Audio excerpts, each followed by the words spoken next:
नमस्कार, मैं आदित्य द्विवेदी आपका ज्योतिष मित्र आपके अपने YouTube चैनल नक्षत्र तक में आपका स्वागत करता हूं। अगर आप अपनी जन्म कुंडली से संबंधित परामर्श लेना चाहते हैं, वर और वधू की कुंडली का मिलान करवाना चाहते हैं या किसी खास मुहूर्त के बारे में जानकारी चाहते हैं तो आप हमारे संस्थान से संपर्क कर सकते हैं।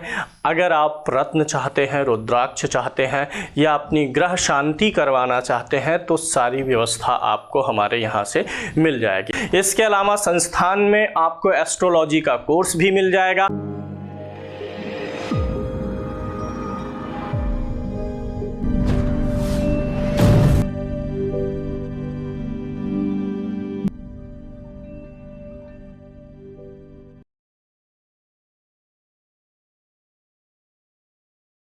सिंह लगन के बारे में पूरी जानकारी, उसके कारक मारक और ग्रह स्थितियों की जानकारी आज हम लोग समझने वाले हैं।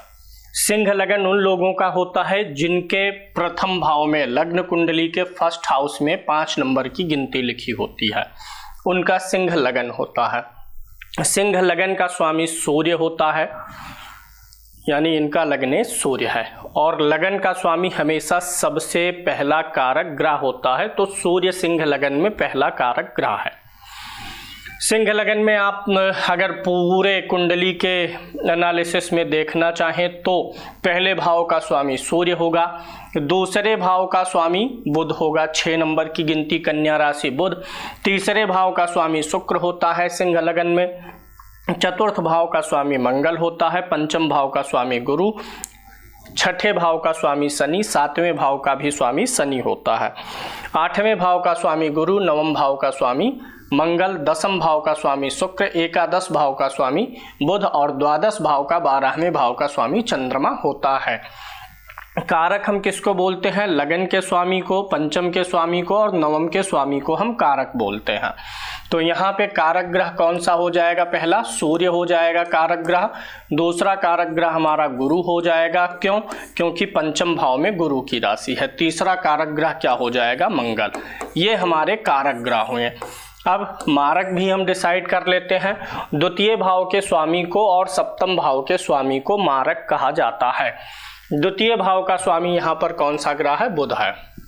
तो इस कुंडली में, सिंह लगन की कुंडली में मारक में कौन आ गया?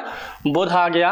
और सप्तम भाव के स्वामी शनि, द्वितीय और सप्तम भाव के स्वामी को मारक बोलते हैं। तो यहाँ पर बुध और शनि मारक है।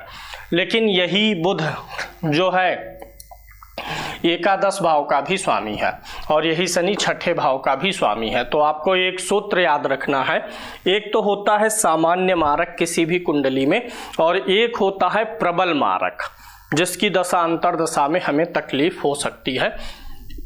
इसी कुंडली में प्रबल मारक निकालना है। किसी भी लगन की कुंडली हो उसमें आप द्वितीय भाव, मैं लिख दे रहा हूं, अभी आप तुरंत कैलकुलेट कर ले जाएंगे। तृतीय भाव, षष्ठम भाव, सप्तम, अष्टम, एकादश और द्वादश, इन भावों में से कोई ग्रह अगर 2 भावों का स्वामी है तो वह ग्रह उस लगन के लिए प्रबल मारक होगा। कोई भी लगन हो, मेष हो, वृष हो, मिथुन हो, कुंभ हो, कोई भी लगन हो, अगर आपको प्रबल मारक जानना है, कारक तो हमेशा लग्न, पंचम और नवम रहेगा, ये फिक्स है। मारक में द्वितीय और सप्तम भाव का स्वामी मारक होगा, लेकिन प्रबल मारक जानना है तो किसी भी लगन की कुंडली में इन भावों के स्वामियों को नोट करिए। यहाँ द्वितीय भाव का स्वामी कौन सा ग्रह है? बुध है। मैं नोट कर दे रहा हूँ, अभी रिजल्ट सामने आ जाएगा। तृतीय भाव का स्वामी कौन सा ग्रह है? शुक्र है। छठे भाव का स्वामी कौन सा ग्रह है? शनि है। सप्तम भाव का स्वामी ग्रह कौन सा है? शनि है। अष्टम भाव का स्वामी ग्रह कौन सा है? गुरु है। एकादश भाव का स्वामी ग्रह कौन सा है? बुध। और द्वादश भाव का स्वामी कौन है? चंद्रमा।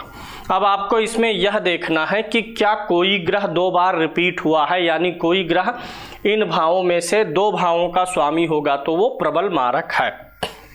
यहाँ पे बुध रिपीट हुआ, बुध दूसरे भाव का स्वामी है और बुध जो है एकादश भाव का स्वामी है, यानी बुध रिपीट हुआ है तो आप बुध को नोट कर लीजिए। एक तो बुध प्रबल मारक हुआ, दूसरा शनि भी 2 बार रिपीट हुआ है, छठे और सातवें भाव का स्वामी है, छठे भाव और सातवें भाव का स्वामी शनि है। तो सिंह लगन की कुंडली में बुध और शनि प्रबल मारक हो जाते हैं, ये चीज आप नोट कर लेंगे, बुध और शनि प्रबल मारक है। अब अगर बुध की महादशा हो और शनि की अंतर्दशा आ जाए, या शनि की महादशा हो बुध की अंतर्दशा आ जाए, तो उस समय में इस जातक को यानी सिंह लगन वाले जातक को शारीरिक, मानसिक, आर्थिक और सामाजिक कष्ट की प्राप्ति होती है। मैं हमेशा बोलता हूं कि जब भी आप मार्केश को देखेंगे तो मारक ग्रह के बारे में अभी आपको और कॉन्सेप्ट क्लियर हो जाएंगे। कोई भी लगन हो, सिद्धांत यही काम करता है। मारक ग्रह आपको कैसा कष्ट देगा? शारीरिक, मानसिक, सामाजिक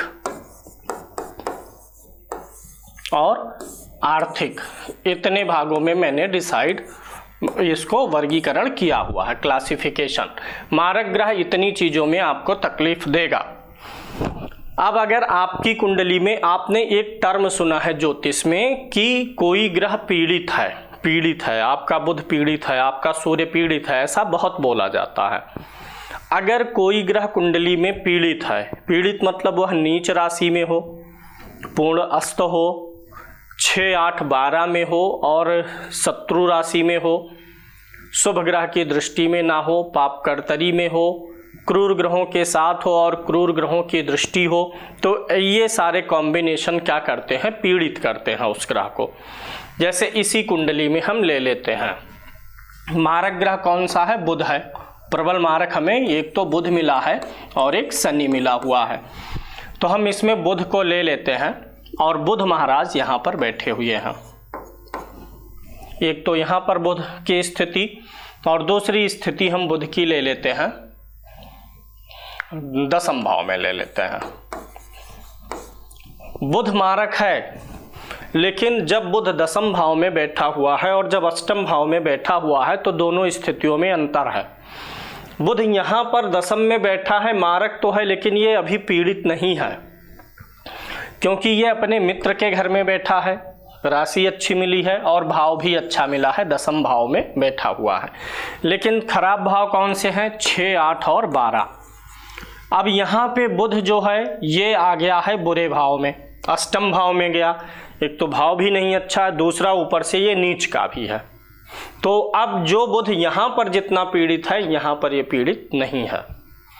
जब कोई भी मार्केश, यहाँ पे हमें बुध शनि मिला और हमने इंटरप्रिटेशन में देखा, अगर बुध की महादशा हो और उसके अंदर अंतर्दशा किसकी हो? शनि की, या शनि की महादशा हो, अंतर्दशा किसकी हो? बुध की, तो सिंह लगन के लिए नुकसान देगा।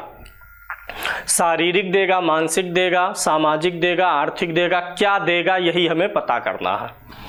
देखिए यहाँ पर जब बुध मारक है तो बुध यहाँ पे पीड़ित नहीं है, तो जब बुध की दशा आएगी तो सिर्फ शारीरिक समस्याएं कुछ देगा, बहुत अधिक वो भी नहीं देगा, क्योंकि बहुत पीड़ित नहीं है।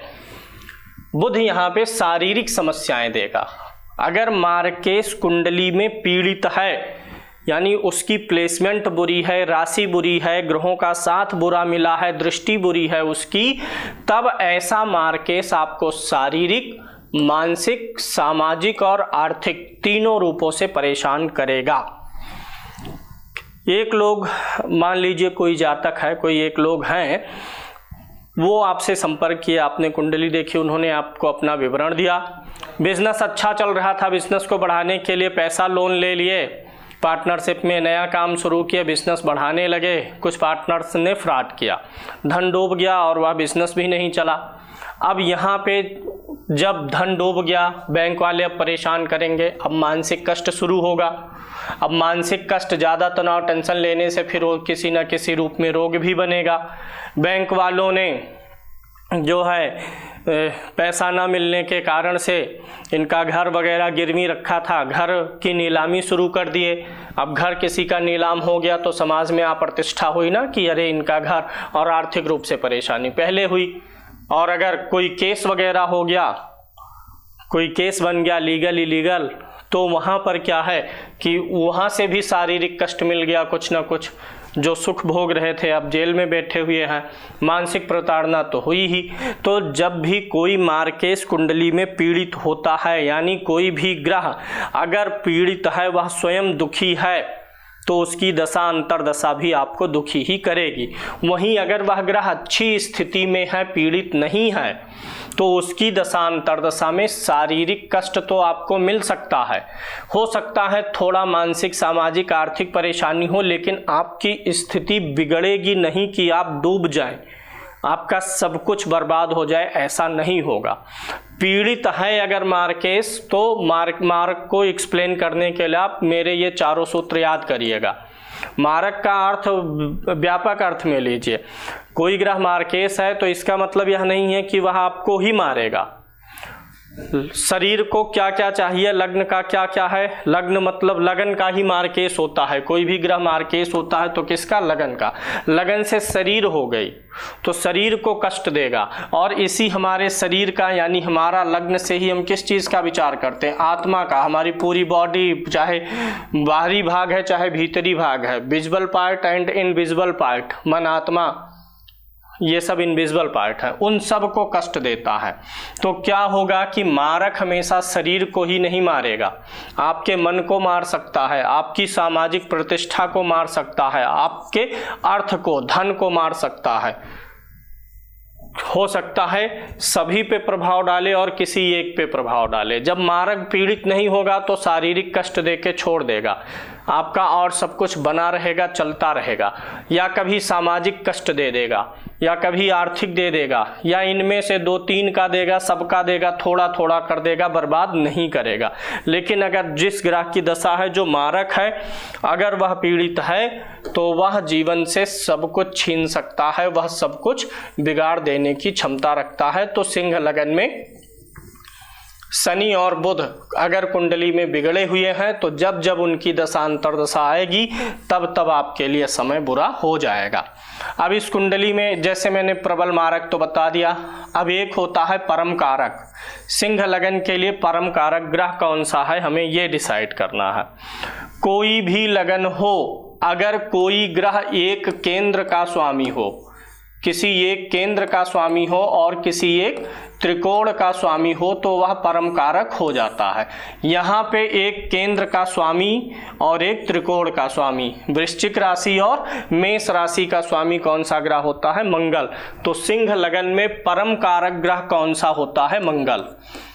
अच्छा, इसको परम कारक नहीं बोलते हैं, परम योग कारक बोलते हैं। क्या बोलते हैं, इसका पूरा नाम योग कारक है, ना कि कारक है, याद रखिएगा, कारक ग्रह नहीं, परम योग कारक। योग मतलब क्या होता है, जोड़, किसी के साथ जुड़ना, योग को क्या बोलते हैं, जुड़ना।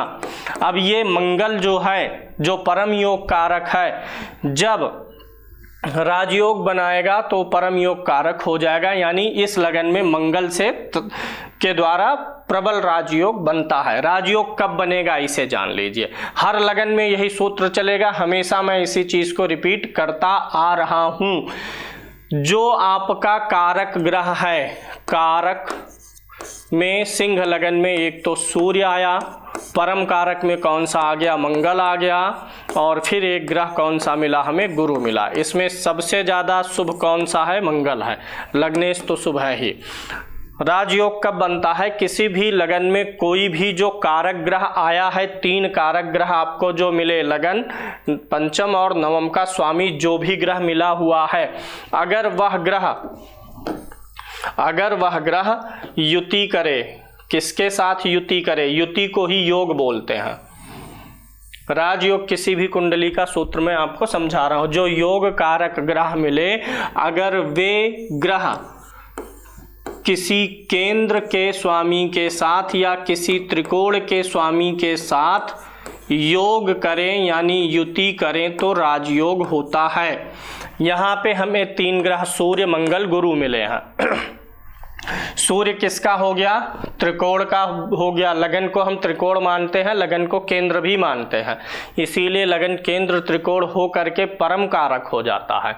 अब सूर्य का संबंध किससे बने, ध्यान से समझिए मेरी बात को। सूर्य का संबंध, जो हमारा कारक ग्रह आया, उसका संबंध बने केंद्र यानी पहले भाव, दसम भाव, सप्तम भाव और चतुर्थ भाव, इनको हम क्या बोलते हैं? केंद्र बोलते हैं।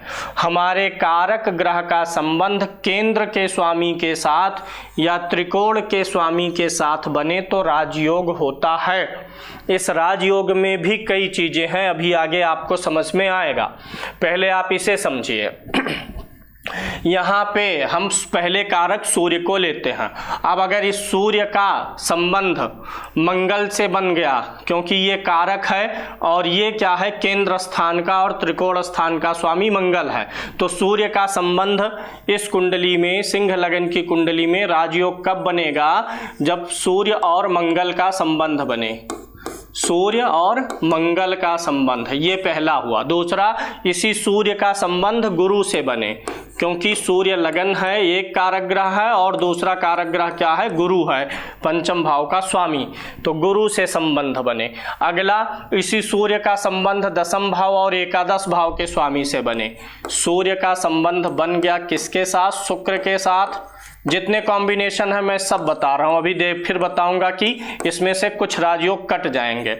सूर्य का संबंध शनि के साथ। शनि के साथ क्यों? क्योंकि शनि भी केंद्र का स्वामी है।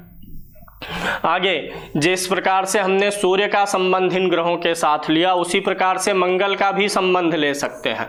मंगल का संबंध, क्योंकि मंगल भी तो कारक ग्रह है, मंगल का संबंध सूर्य से, जो ऑलरेडी यहाँ पे हो गया सूर्य मंगल के संबंध में। मंगल का संबंध गुरु से। मंगल का संबंध किससे हो जाए? गुरु से। मंगल कारक है, इसका संबंध किससे हो जाए? दो केंद्र और बचे, शनि के साथ और शुक्र के साथ। मंगल का संबंध शनि से बन जाए, मंगल का संबंध शुक्र से बन जाए, यानी जो हमारे तीन कारक ग्रह मिले हैं उनका संबंध किसी केंद्र भाव के स्वामी के साथ या किसी त्रिकोण भाव के स्वामी के साथ बने तो राजयोग होता है। मंगल हो गया। इसी प्रकार से गुरु का संबंध किसके साथ बने? इस लगन में गुरु का संबंध बन जाए सूर्य के साथ, जो ऑलरेडी यहाँ पर हो चुका है, तो गुरु का संबंध मंगल के साथ, वो भी ऑलरेडी हो चुका है। अब गुरु के साथ शुक्र हो जाए, गुरु के साथ शनि हो जाए, क्योंकि गुरु क्या है?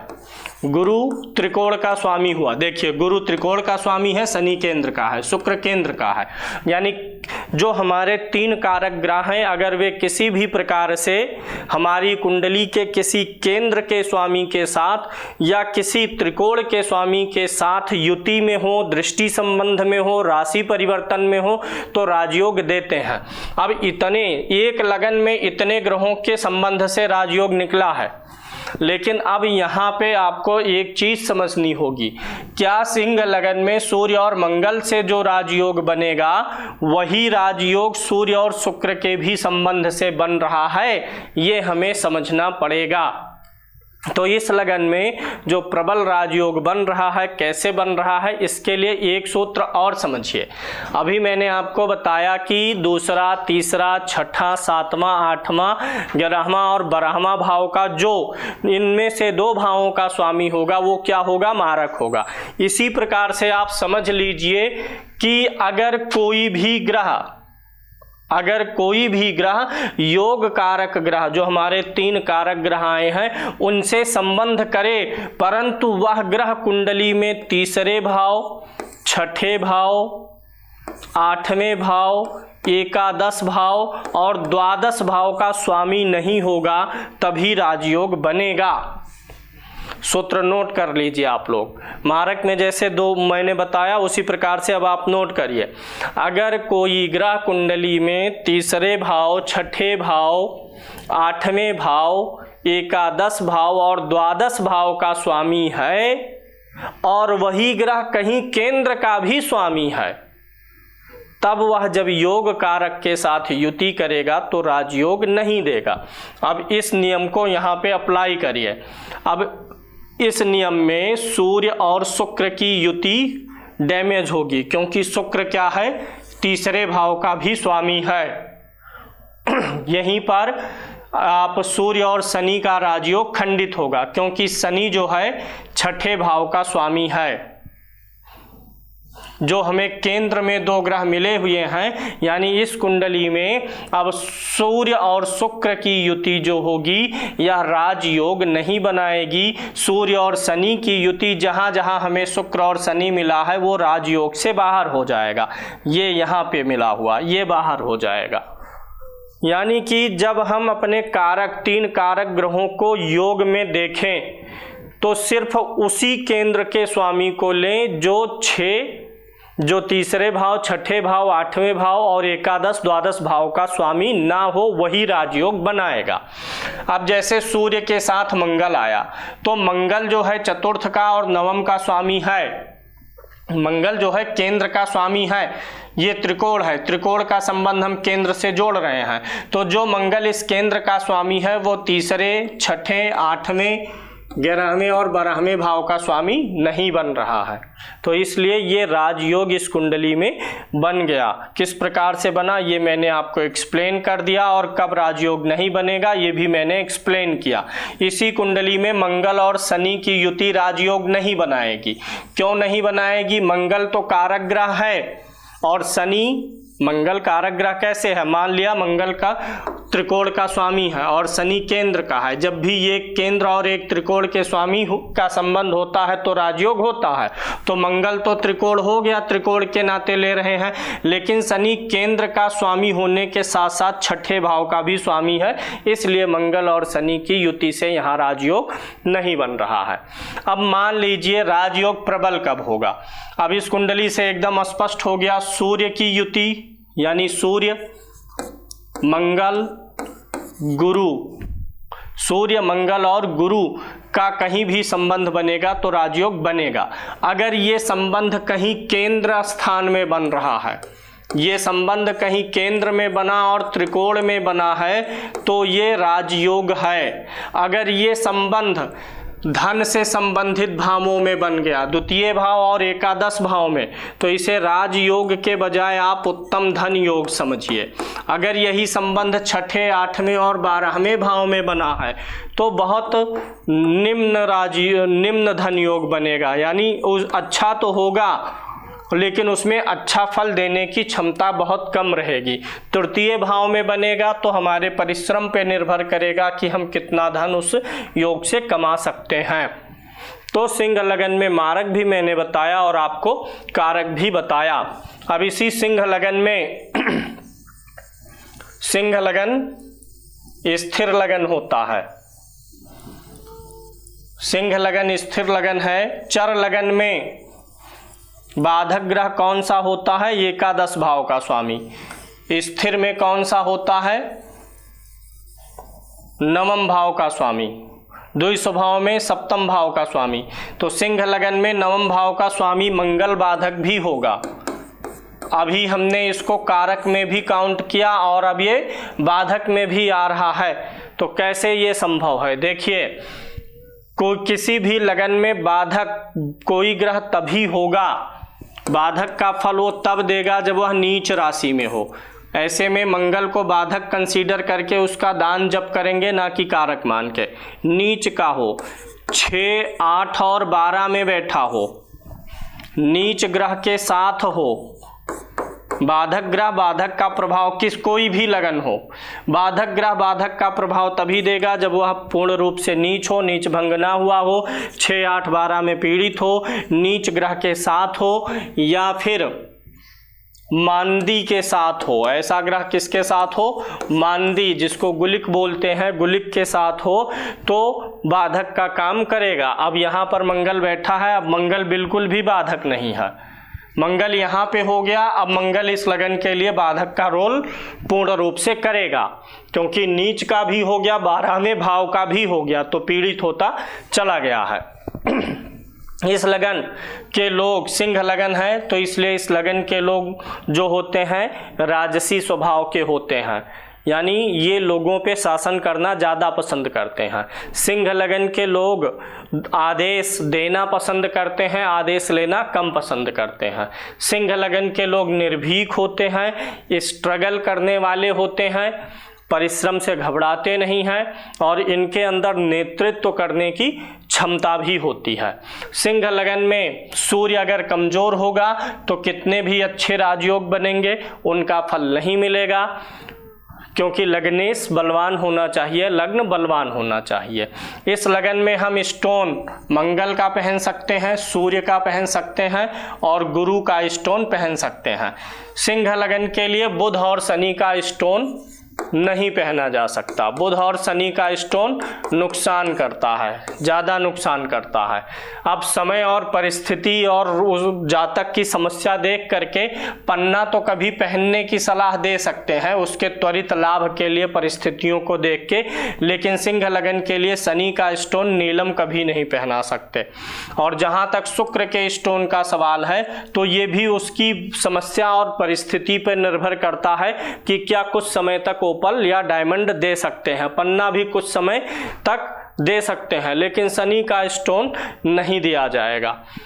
मंगल का स्टोन दिया जाएगा, सूर्य का दिया जा सकता है और गुरु का दिया जा सकता है। चंद्रमा का भी स्टोन नहीं दे सकते, चंद्रमा के लिए दान ही उचित रहेगा, जप ही उचित रहेगा। तो ये सिंह लगन में कारक मारक और ग्रहों की प्लेसमेंट के बारे में बताया। पिछले जो है लेसन में या पिछले वीडियोस में आपने ग्रहों के जो 4 प्रकार के संबंध होते हैं, क्योंकि संबंध से ही ग्रहों के राजयोग और दुर्योग बनता है, तो उन 4 संबंधों के बारे में आपको पहले से बताया जा चुका है।